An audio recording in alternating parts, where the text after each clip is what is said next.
Hi, everyone. Happy Thursday. Welcome to our Roadmap to Q4 Success, Secrets to Retail Readiness. Say that 5 times fast. I am so excited to have Emma and Clayton here today. So while people are joining the room, I wanted to ask, where are you guys joining from? Leave us a note in the chat. So I'm in the suburbs outside of Atlanta, Georgia. And it's a rainy day here, but the storms came through earlier, so I'm not worried about my internet right now. What about you, Emma? Where are you? I just moved to Las Vegas from Missouri about a month and a half, 2 months ago. Surprisingly, it's monsoon season here. I had no idea that there was rain and there were thunderstorms in the desert, but apparently that is not abnormal this time of year. But it's clear skies outside, so we're good. That's good. That's good. I had no idea Las Vegas had a monsoon season. Me neither. Clayton, where are you joining from? Hey, so I'm also from Missouri. We were just talking offline that Emma and I used to live in the same city in Columbia, Missouri, but I live in San Juan, Puerto Rico. I've been here for just over 4 years, and it's also must be just like a bad weather day or something because it's quite cloudy. It's been storming, and Puerto Rican internet is not the best. So hopefully it's all good. I think we'll be okay. But yeah, I'm in San Juan. Awesome. Well, cross our fingers for solid internet all around. One other thing that we want to know from you guys is, how was your Prime Day? I know I personally was on the lookout for a Kindle upgrade and an air fryer, which I did purchase both. But I want to see, were you guys shopping? Were you selling? See sales spikes? How was Prime Day? I was a shopper, so I don't sell on Amazon, but I got a great deal on a Roomba, on a Brava, so I don't have to vacuum or mop. I bought an espresso, like a automatic espresso machine. So I was a little spendy, but got some really good deals. That's good. Clayton? Yeah, I'm on the opposite side of that. I was a seller. I ran some discounts. I had some really, really good sales. I was happy with it. And then every Prime Day, I get like 45 emails from my mom asking if I think this is a good deal. She's like, I know people raise their price and then do coupons. Is this a good deal? So answered like 40. I just called my mom and I was like, Mom, just if you think it's the right price, just buy it, quit emailing me. But Prime Day was fun. It was fun all around. I have a similar instance with my entire family. Caroline, is this a good deal? What kind of discount is this? So I don't know these sellers, but if it looks good, go ahead and get it. Yeah. So in the topic of Prime Day, current events, I know both of you guys have, as far as your companies, have had some really big wins recently. So Clayton, I'm going to start with you because I feel your news was, it just happened. I saw it all over LinkedIn. So tell me about Carbon 6. Yeah. So Carbon 6 is a software aggregation company. So basically we purchase softwares that already have, great UI and great software. And then we add resources to it. So whether that's money or people. And recently we just acquired SoStock, and I had to keep it so quiet. It was supposed to be announced actually August 1st. And then I got an email 2 days ago and we were like, we're launching early. We're telling everybody about it, which is really cool. Just before this call, I was on the call with Chelsea from SoStock, and she's so stoked to have joined the Carbon 6 family. So really, really excited to have that software. Have you just been holding on to all of those adjectives while you've been working on this deal? You're so excited. I so have. And I've been working with my dad on all these jokes. And I hope they hit. I hope they went home. There you go. Everyone tell us how you feel about Clayton's jokes today. We'll see, count how many at the end of the webinar, and we'll see how many we get through. Are they so? Thank you, Caroline. Thank you, Emma. Really appreciate you guys. What we're here for. All right. And Emma, you have some big news as well. Yeah. So right when I was this spring, I decided I'm going to do something super outside of my comfort zone and launch a YouTube channel, and then had to kind of make that take the back burner because moving is far more time consuming than what I anticipated. But starting in August, we're going to be going to a weekly schedule. I've been working really hard to plan out a bunch of awesome content, and I'm so excited. I'm really excited for you as well. I know I have definitely learned a lot from you in my time in the e-commerce space. I don't have exciting news like that, so that's cool. But hey, this is your first webinar. That is exciting news. That is correct. I have worked in the e-commerce space for about 7 to 8 years now and spent a lot of time behind the scenes on webinars, but this is my first one being public facing. So welcome, guys. I'm very excited. Thank you. So on that note, we're going to jump right in. Sorry, Clayton, didn't mean to cut you off. You're good. I was saying you're crushing it, and you got me making the like terrible jokes. So, I mean, you're just looking better all the time. Awesome. Well, as an introduction to myself, I realize I haven't done that yet. I'm Caroline Powell. I'm the events marketing manager at Sellers Funding, and we are a financial solution for everything from daily payments to it's a business card that works just like a credit or debit card all over the world in different currencies that helps businesses scale confidently and successfully. So that's Sellers Funding and me. I know, Clayton, you talked a little bit about Carbon 6. Was there anything you wanted to add? Your role? Yeah, so I'm called a community ambassador, which just means I'm like one of the public facing figures. I do speaking at quite a few events. So I'm going to be speaking in Vegas and Australia, which I'm super excited about, as well as in Tampa. And yeah, Carbon 6 is like what I explained before. It's a software aggregation company that helps people sell online. We have tools in private label, of course, but also wholesale, merch, and arbitrage. So we do a lot, but our number one goal is just to try to help people be successful online, and so that they can work from home and not have to do the regular 9 to 5. That's the dream. And Emma, tell us about Marketing by Emma. Yeah, so I'm the CEO and co-founder of Marketing by Emma, and we help e-commerce businesses connect with and convert their dream customers through copy that really communicates who you are, what makes you special, and why people should buy your product over all of the other options that are out there on the market. Great. So today's core of this webinar is all around retail readiness. And retail readiness, Sellers Funding has a massive blog post. I'm sure everyone under the sun does on what retail readiness is. Essentially, it is making sure that your product listing is ready to go live. It's everything from your product images to your title, bullet points, down to your A+ content, monitoring your reviews, stock levels. Honestly, it is everything under the sun on that single product listing page. So why is retail readiness so important? Emma? Yeah, retail readiness is really important for a lot of reasons.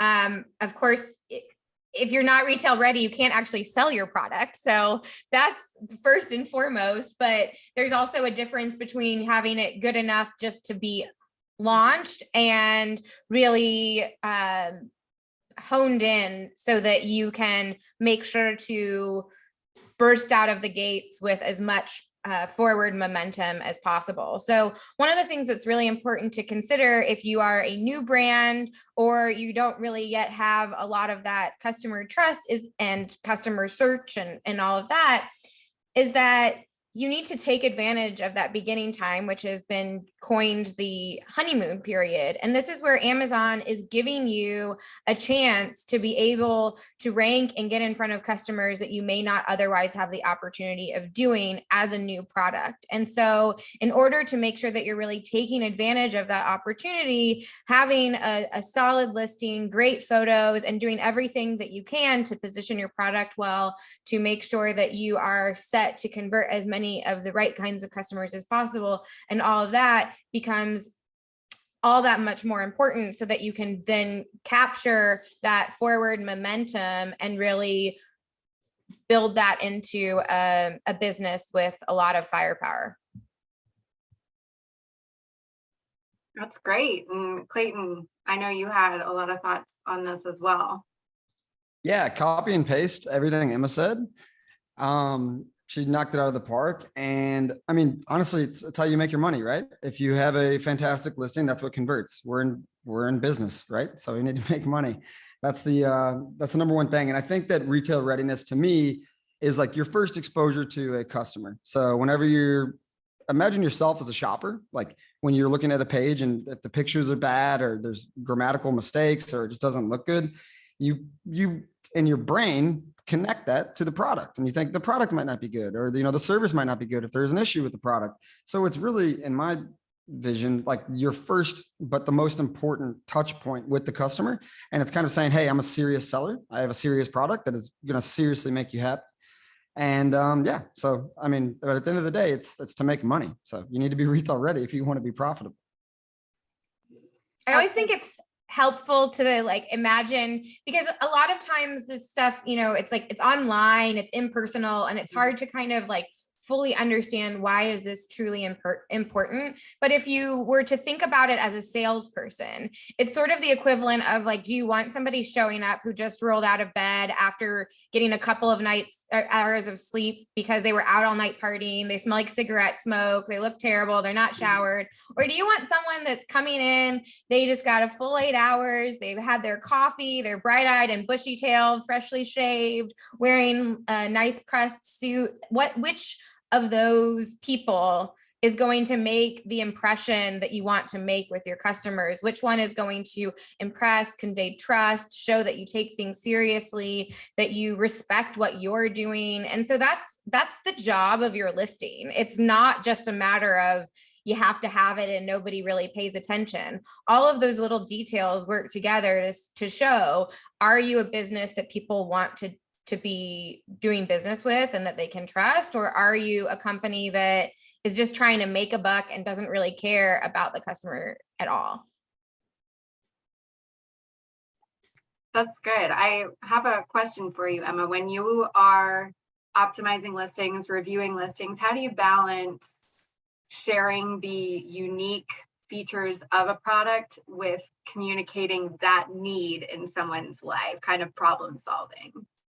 Yeah, that's in general, writing a listing is all about balancing a lot of different things, because you have to do that. You have to make sure that you have a strong keyword strategy. You have to make sure that you're following Amazon's TOS and understanding that different parts of your listing serve different functions. And I think that's what can help take a little bit of the pressure off and thinking about, okay, where am I going to really lean into what makes me unique? How can I emphasize the benefit of this product? And so thinking about your images, your title, your bullets, your A+ content, and how you can use all of those elements to work together to paint a picture, instead of being like, okay, this bullet has to do it all. Then you're going to have a really confusing, hard to follow bullet. It's probably not going to be accessible for the customer, and it's going to have the reverse effect. So it's thinking about, what is the experience that a customer is also having when they're going to your listing? They are not sitting in a quiet room without,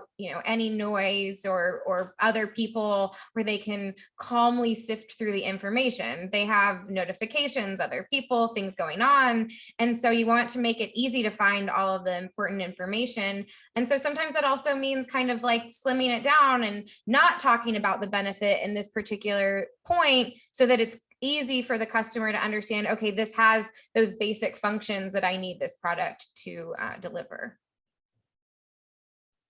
That's great. I know we've all, I'm sure, seen examples of keyword stuffing where you look at a listing and it's black gaming, virtual meeting, Zoom mouse, and you lose the context of what the product actually is because there's so much nonsense in the title or a bullet point. So the balance, thank you. That's so important.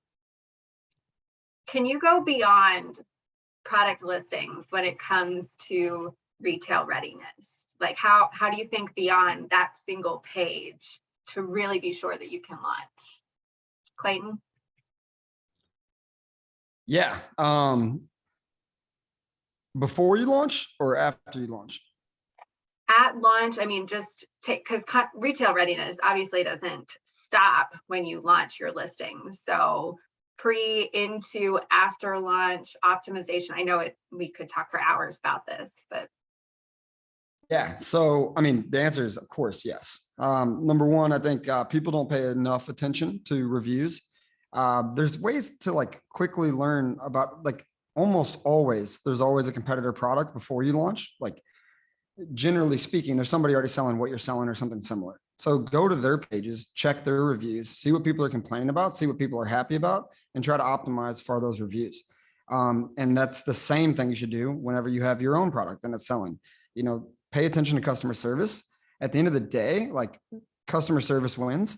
And by that, I mean, not just making one person happy and giving them a refund if they had a bad experience, but adapting, changing your model to make sure that the next customer doesn't have a bad experience, or that they have a better experience. So yeah, I would say pay attention to your competitors' listings as well as yours. I think a lot of people check their own reviews, but they don't check their competitors' reviews.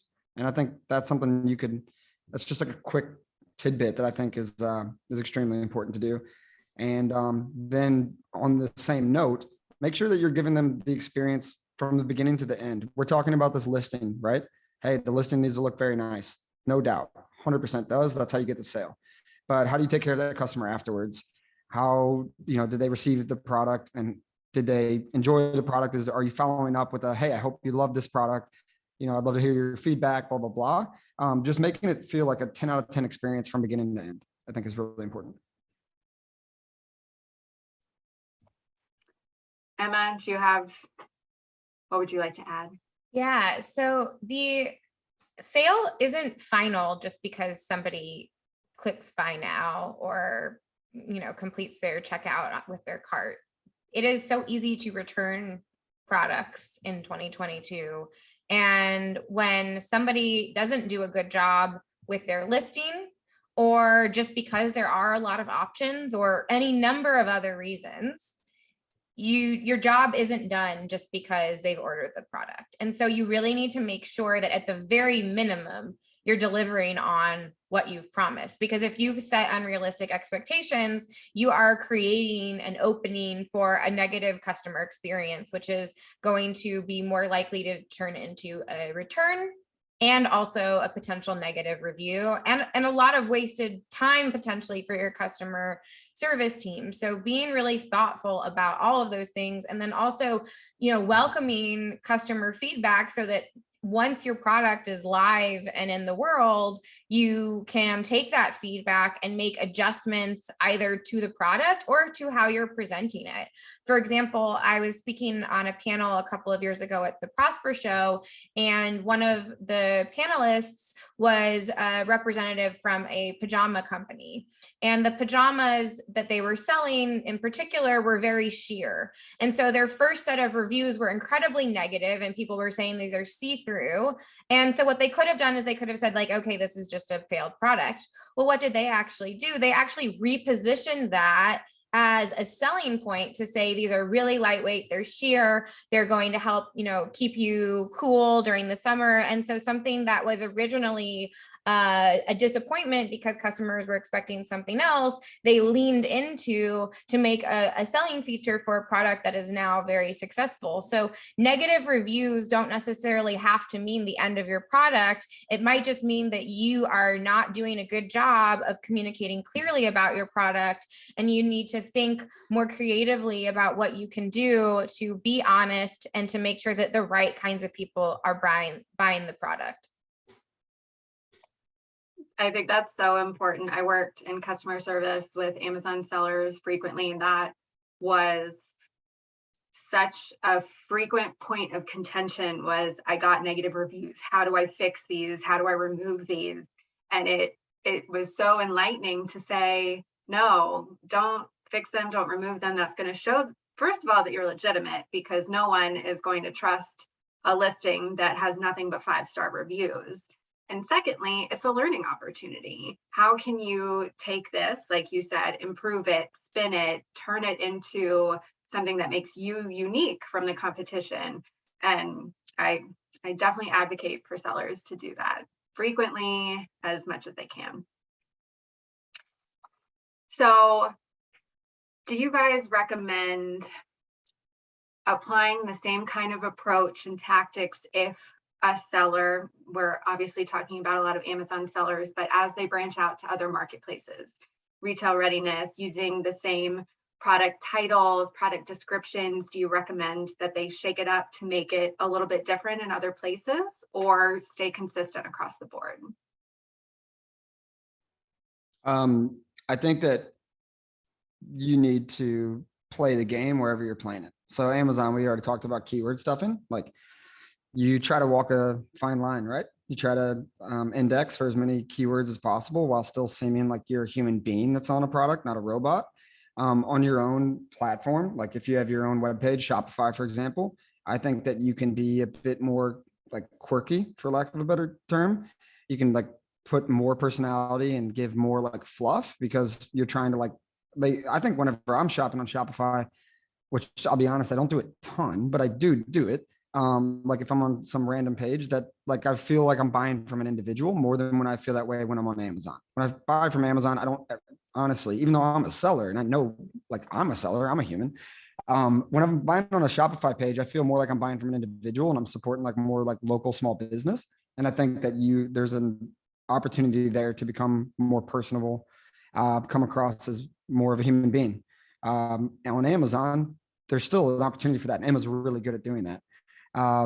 But you know, you also got to play the keyword game. So it's a fine line that you got to learn to walk. Every platform has its own rules that you need to kind of play by in order to be successful. And so you want to be mindful of that. Like if you're wanting to sell on Walmart, you shouldn't just copy and paste your Amazon listing directly on there, because they're going to be different keywords. They have different, set of rules of what a good listing looks like. And they also don't want like just copy and paste from Amazon. And so on a kind of just basic fundamentals level, you need to be mindful of that. On your own website, you can talk about all your guarantees and free shipping or any of those other types of promotional things that you're not allowed to do on Amazon. So if you have any benefits like that you are offering to your customers, or loyalty clubs, memberships, whatever it might be, that's a place to really lean into those things. But at the same time, you do want to make sure that there's continuity across how you're presenting your brand, so that whether somebody's engaging with you on Amazon, on Walmart, on your own website, on Instagram, on TikTok, that they're getting a cohesive sense of who you are. If they're too far apart, then it can start to feel confusing and like you don't really know who this brand is or if they're legitimate. And so being really clear about how you want to present your brand, what that identity is, what your voice is, and then understanding how to mold that to whatever the platform is. So it's like Clayton is still Clayton, whether he's at a really fancy board meeting or whether he's out with his friends, but the language that he's using is going to be different. The way that he holds his body and uses his body language is going to be different, but there's still a core continuity across all of those different touch points. And so the same should be true with how you're presenting your brand and your products. Thank you, Emma. I feel so continuityness. I'm glad I'm the same person at all places. One other thing I thought of which is important to mention, like if you are doing your own website, we have this like a general idea that the keywords on Amazon are just like the keywords, but in reality, like when you start typing a word, Amazon often like fills it in for you, and then you can just down arrow and enter it.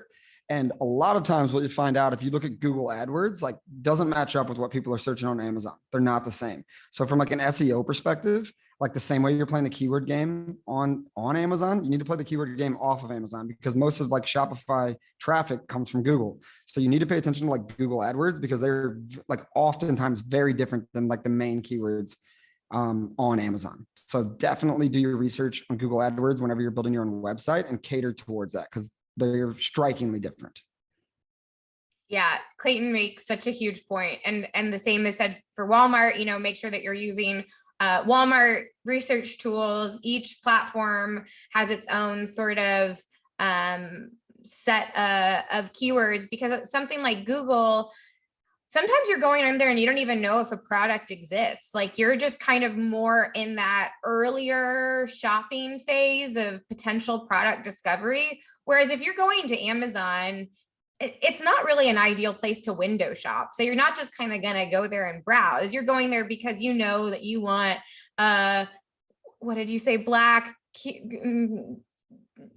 mouse pads, gamer, something, like that really high buyer intent keyword. And so also understanding where people are in the journey of product discovery can inform the choices that you make about also how you present your product and your brand, depending upon where it is that you're creating that content.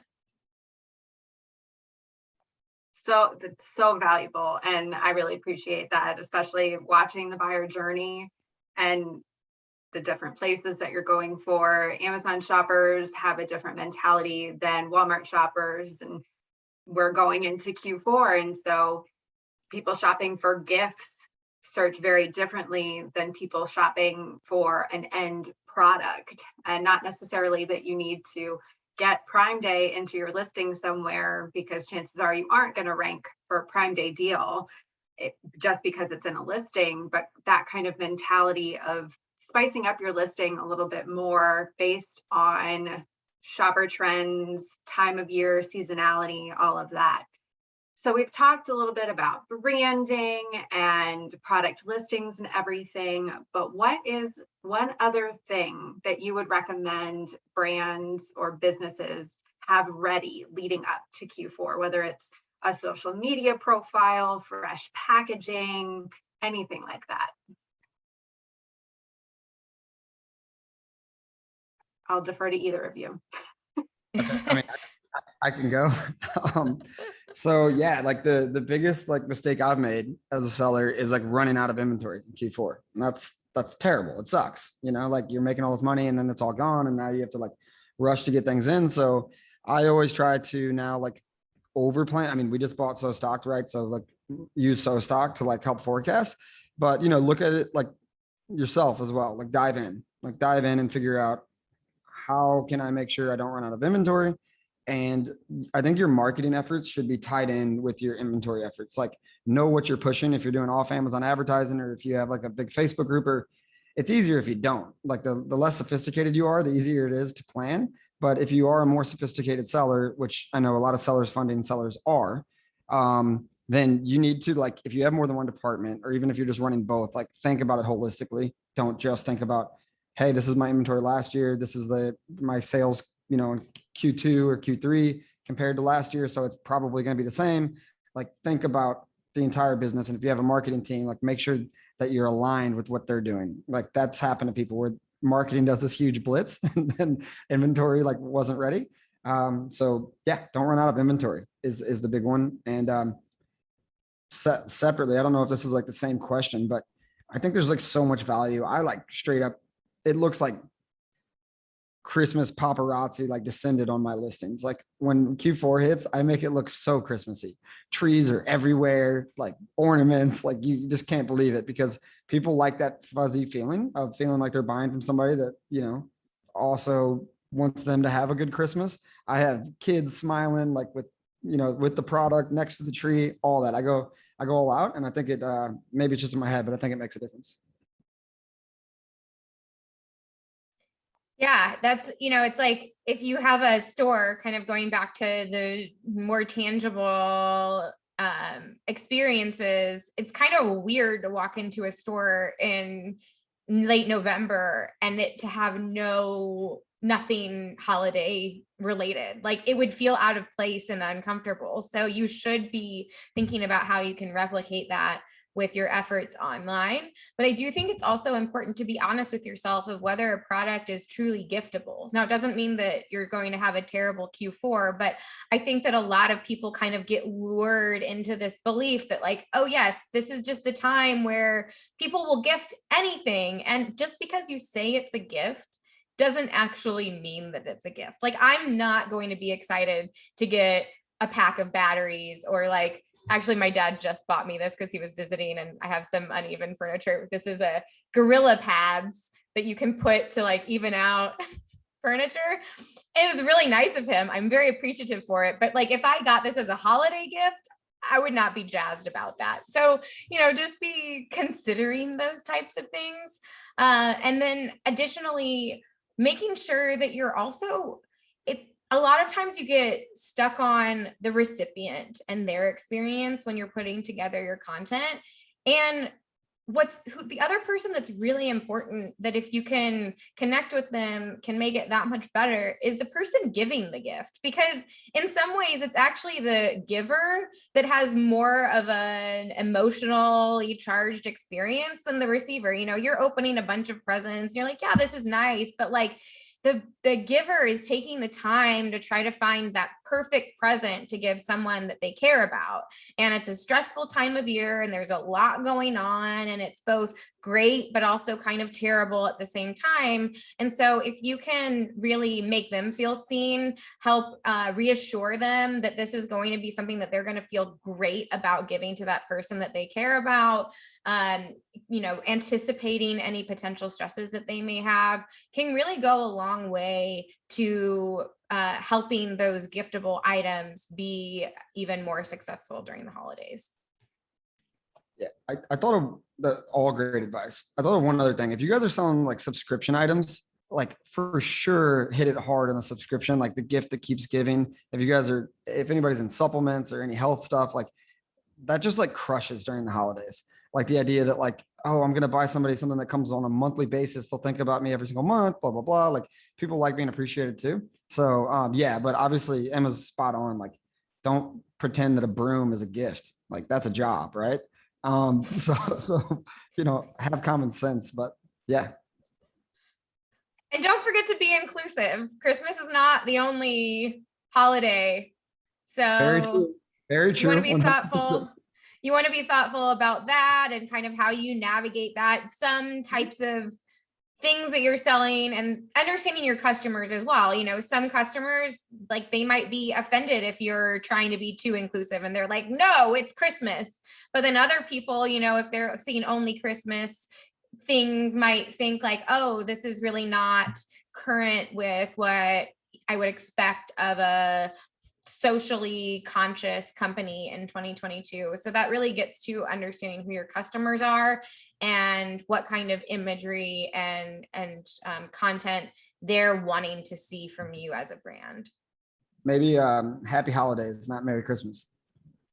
But some people hate that. Some people are like, you can't take my Christmas. It's a balancing act for sure. Indeed. That's good. So we've talked about listings and everything. Do you guys have recommendations for, Clayton touched on this a little bit with marketing during the holidays, but for coupons, promotions, do you feel they're a must do? Is it a nice to have? What do people expect? I keep going first. I feel like I should let Emma go first. Because Okay, I have something to say, but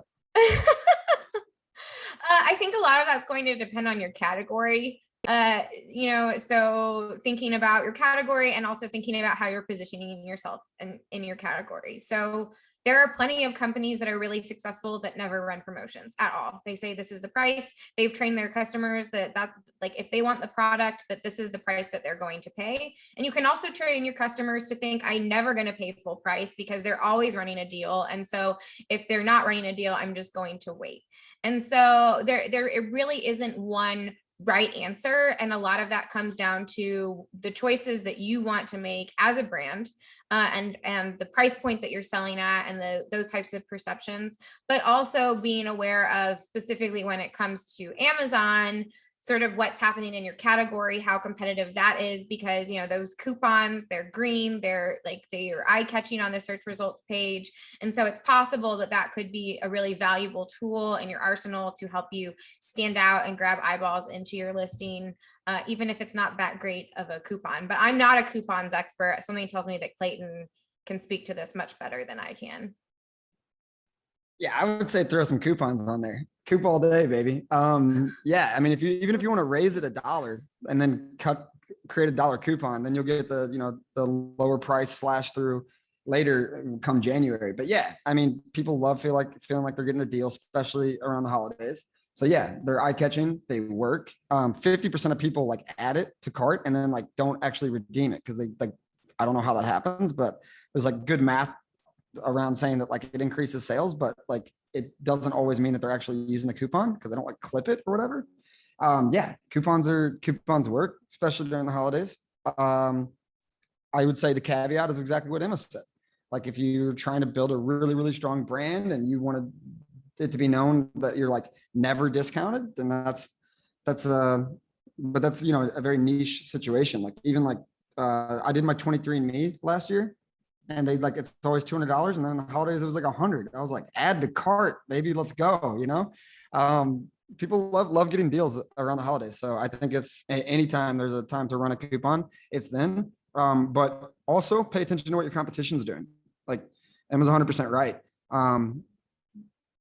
We own the tool Carbon 6, but I use AMZ Alert. It's like one of the only tools where you can like basically get updates on all of your competitors' listings. So most of the alert systems, they just monitor your listings because they connect to your Amazon store. With AMZ Alert, you can see everything that your like top competitors are doing, or as many as you want, really.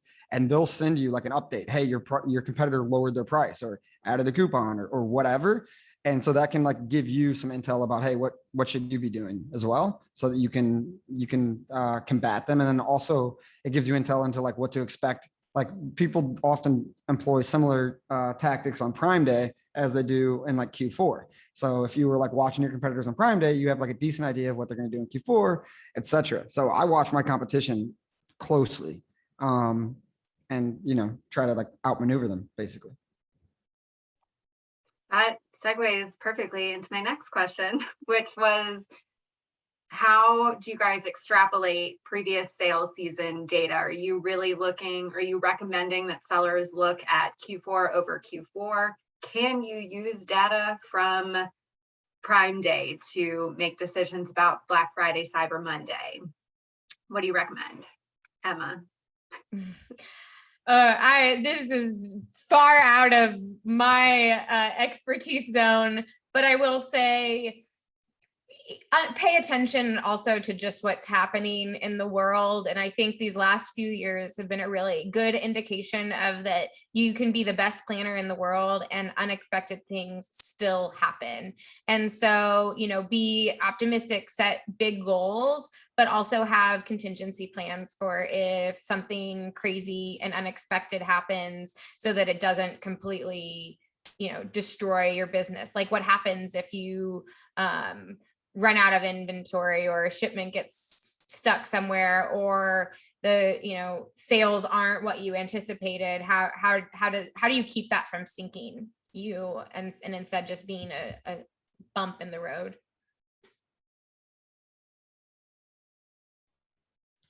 Okay, guess I'll go. Yeah, so I think this is like a tough one. You don't want to like completely ignore like last Q4, but a lot of things has changed, right? Like we're like arguably in a recession right now. Macroeconomics aren't great. People are trying to save. People are worried about a lot of stuff.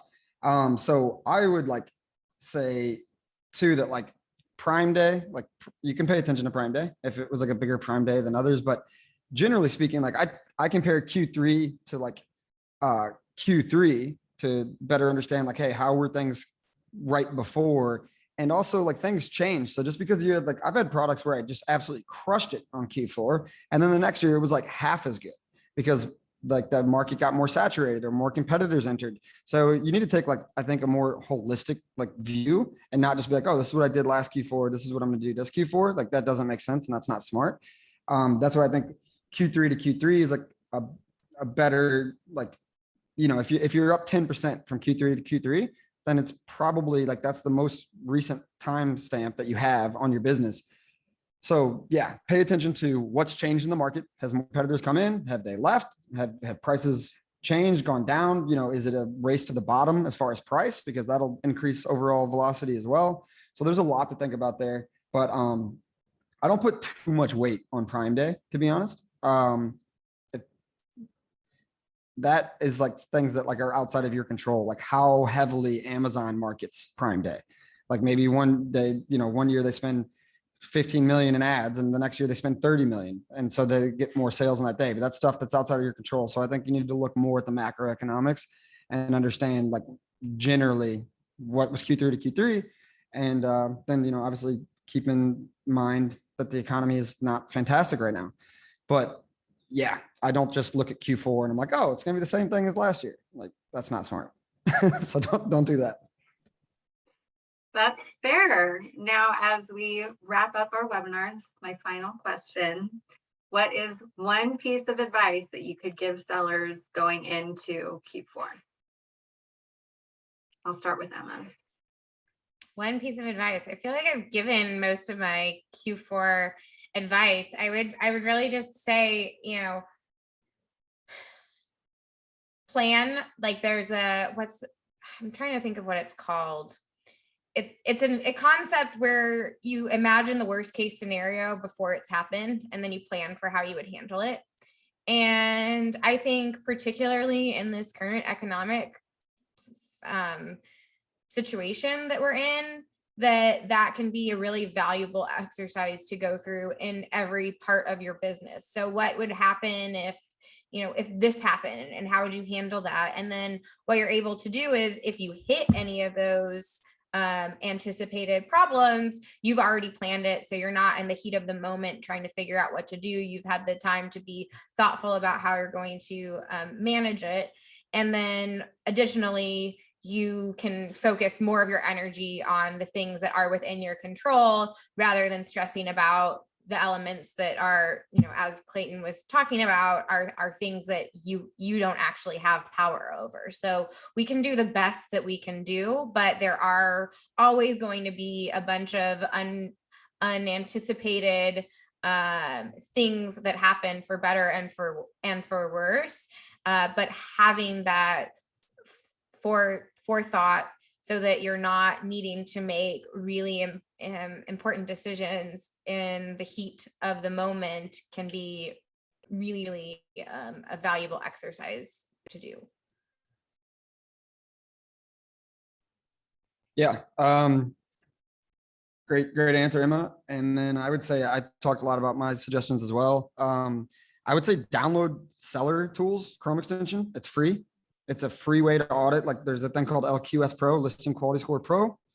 It's free and it's way better than any other like listing quality score tool by a mile. It does like 45 different metrics instead of most tools doing like 10.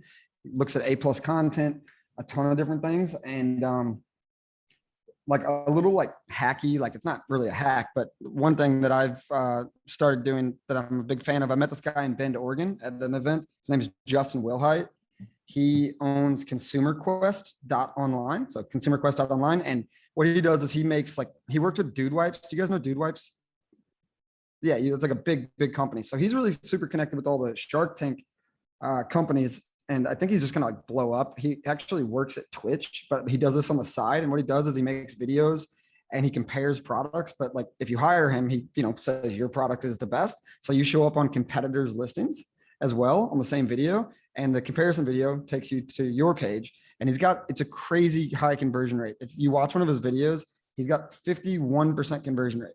So what I started doing was hiring him to review my products, and he'll review anything. If you can review Dude Wipes, which if you don't know, it's wipes to use, to go to the bathroom.